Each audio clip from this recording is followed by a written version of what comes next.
American. These later pieces cast an interesting light on Bowles's fascination for dramatic and bizarre misfortune. Tangier in the 60s was a dangerous place for the remittance ladies and gentlemen who vainly hoped to retain a privileged Puka Sahib status. The nominally socialized Islamic monarchy had no inclination to extend them one.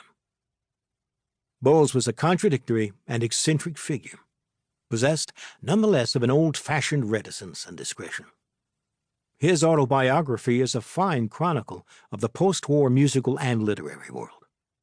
In it, and other autobiographical writings, he includes characters ranging from his good friend Gertrude Stein to Mick Jagger and the Rolling Stones, utterly unheard of by him, he tells us on introduction. But although he is quite commonly associated with a gay milieu, and although many of his stories present an intense and undeniable sexual charge, he never chose to publicly review his love life or encourage speculation about it. He did once ask an editor, appearing genuinely puzzled, why so many people seemed to assume he was gay. In addressing the stories in this collection, it seems appropriate simply to follow Paul Bowles's preferences and consider his fiction as he himself presented it. The Delicate Prey, his great Moroccan story of the 1940s, is included here and represents all the elements upon which Bowles's reputation rests. It is also one of the most traditionally structured of his short prose works. Perfect in sound and detail, The Delicate Prey seems to gather itself out of dark magic, half-recognized music echoing over the reaches of a space both fearful and lyrical. Its lovely, sinister light winks from a quarter where no light belongs. Only when the story is well underway does the reader recognize the melody or identify the light. Like the terrifying magician in Eliot's The Wasteland, Bowles's narrative is about to show us fear in a handful of dust. Fear is the glimmering quality we have been glimpsing from the start. The light marks the edge of reasonable expectation, the borders of dread.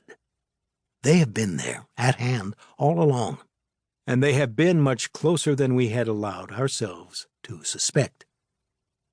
3 Falali merchants, trading in the Sahara, determine that the time has come for their setting out across dangerous territory frequented by bandits. 2 of the merchants are brothers with a taste for religious speculation. They pass their free time at the market discussing the surah and the compass of the law. The youngest merchant is their nephew. His speculative interest follows his romantic chances with the dark-skinned girls of the quartier. He's a handsome youth and popular there.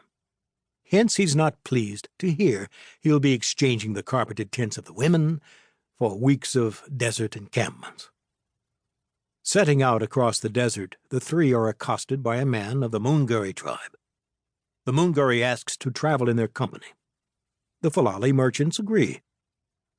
By a ruse, the Munguri lures the brothers to their death in an ambush. Their nephew becomes his prisoner.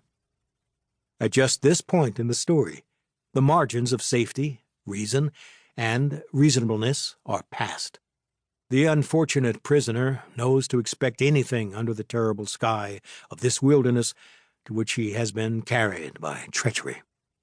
Bowles's reader comes to the same realization and, in so far as such a thing is possible, shares the character's fate.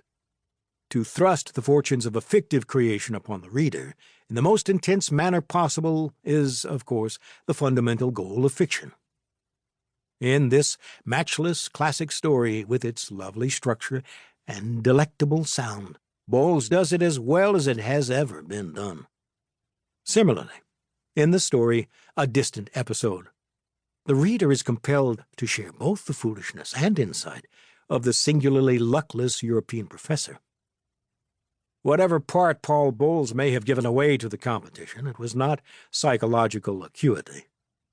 And perhaps because of his sure head for interior conditions, no other writer I can think of writes so well about the effects of narcosis. In no other's work may we experience so acutely the burrowing of paranoia's worm. The comic